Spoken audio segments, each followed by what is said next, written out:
Assalamualaikum warahmatullahi wabarakatuh. Di sini saya akan menjelaskan geometri hiperbolik. Yang pertama, perkenalkan kelompok kami yaitu Imam Mukhtar Syarifuddin, Nuril Rahmatul Laili, Ade Irma Wulandari, Ulfa Fitratun Niam, Muhammad Nur Salim, dan Didik Gunawan. Yang pertama yaitu pengertian. Apa itu geometri hiperbolik dan apa bedanya dengan geometri Euclid? Kenapa bisa muncul adanya geometri hiperbolik? Pertama, kita perlu ketahui tokoh-tokoh dari geometri hiperbolik. Di sini ada banyak sekali tokoh-tokohnya. Berikut 4 yang paling terkenal, bisa dilihat beserta tahun-tahunnya. Kita lanjutkan untuk sejarah munculnya geometri hiperbolik.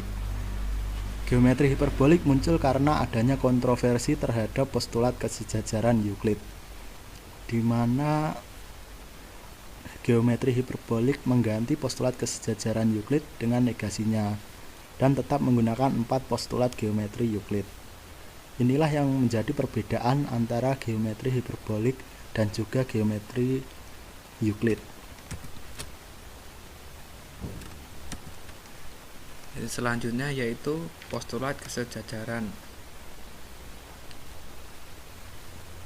Paling tidak ada dua garis yang sejajar dengan suatu garis yang melalui suatu titik di luar garis tersebut.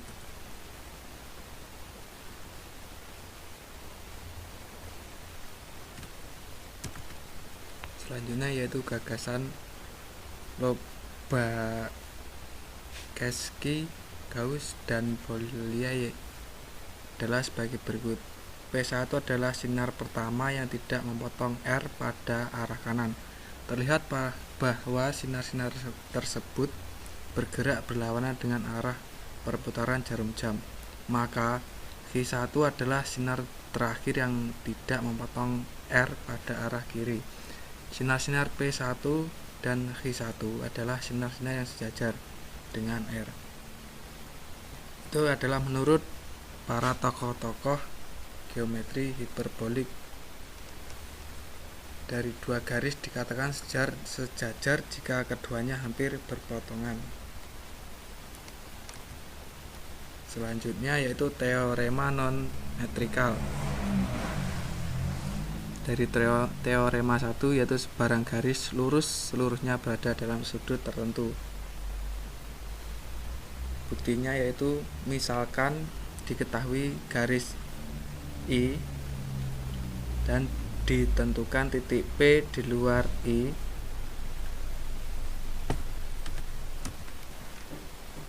dibuat garis M dan N yang melalui garis P dan sejajar dengan garis I. Titik P terletak di antara garis A dan A aksen pada garis M, di antara garis B dan B aksen pada garis N. Selanjutnya yaitu garis M dan N membagi bidang menjadi 4 daerah yang masing-masing merupakan bagian dari suatu sudut, yaitu bisa dilihat sendiri.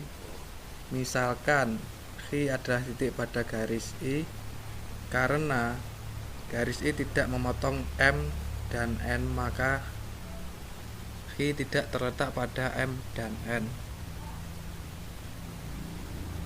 Karena Q tidak terletak pada M dan N, maka Q berada pada salah satu dari 4 bagian sudut di atas.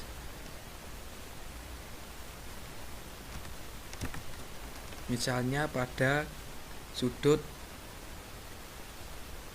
A aksen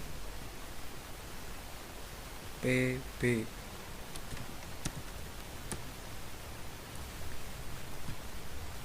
Selanjutnya yaitu di mana letak garis I. Bisa dilihat di gambar. Titik Q terletak pada garis I dan Q berada pada bagian dalam sudut A aksen PB. dan garis I tidak memotong sisi-sisi sudutnya, yaitu PA aksen dan PA. Jadi garis I berada di dalam sudut A aksen PB, yang berarti garis I seluruhnya termuat di dalam sudut A aksen PB.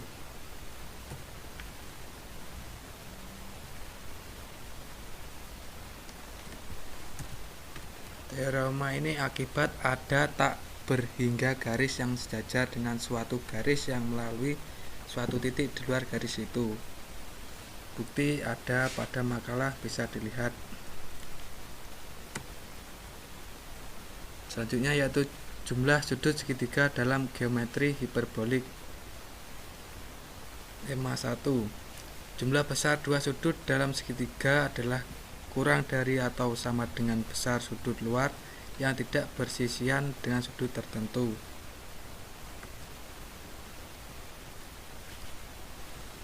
Kita buktikan, yaitu perhatikan segitiga ABC di atas. Akan dibuktikan sudut A plus sudut B kurang dari sama dengan sudut C2. Berdasarkan teorema Shacheri-Legendre, yaitu teorema 1 geometri netral, jumlah sudut sebarang segitiga kurang atau sama dengan 180 derajat, dan diperoleh, bisa dilihat dengan catatan sudut A plus sudut B adalah jumlah dua sudut segitiga ABC. Sudut C2 adalah sudut luar yang tidak bersisian dengan sudut A dan sudut B. Selanjutnya yaitu jumlah sudut segitiga dalam geometri hiperbolik. Lemma 2. Misalkan diketahui garis K, titik P di luar K, dan titik I pada I.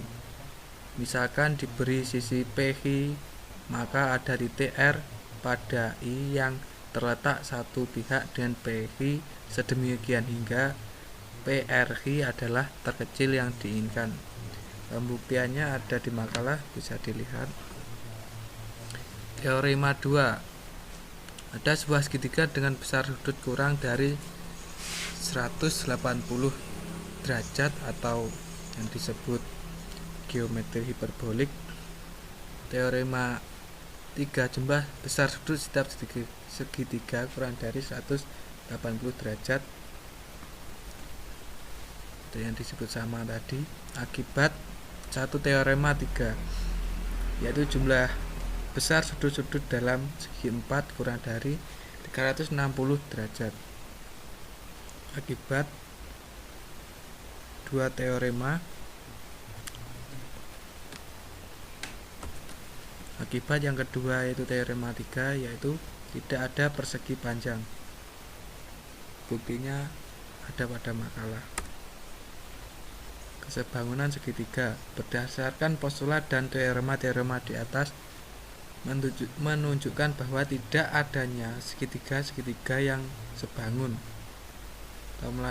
atau melainkan segitiga yang kongruen, dan kelancipan sudut atas segi 4 Shacheri.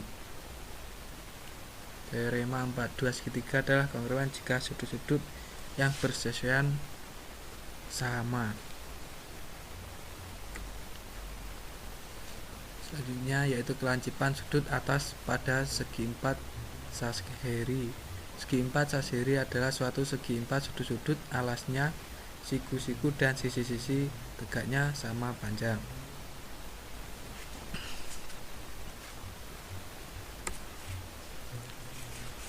Teori luas Lobachevsky. Selanjutnya yaitu teori Lobachevsky. Jadi kita lihat bahwasannya melihat ukuran luasnya sudah berbeda antara geometri Euclid dan geometri hiperbolik. Jadi geometri Euclid itu menggunakan satuan luas persegi, sedangkan geometri hiperbolik itu menggunakan metode perhitungan integral dan pendekatan tertentu tentang luas segitiga, hingga menggunakan satuan luas segitiga kalau hiperbolik. Mengenai sifat-sifat luas, yaitu terdiri dari 3 sifat. Yang pertama yaitu sifat kepositifan, kedua invariasi terhadap kongruensi, yang ketiga yaitu sifat aditif atau penambahan.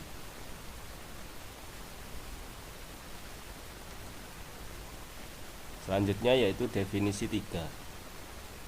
Suatu fungsi yang memasangkan setiap segitiga dengan bilangan real tertentu sedemikian hingga sifat 1, 2, dan 3 terpenuhi disebut fungsi luas atau ukuran luas untuk segitiga. Jika mu adalah fungsi semacam itu dan ABC adalah segitiga, maka mu ABC menyatakan suatu nilai yang dipasangkan oleh mu dengan segitiga ABC dan disebut luas atau ukuran segitiga ABC yang ditetapkan oleh mu. Sekian, terima kasih.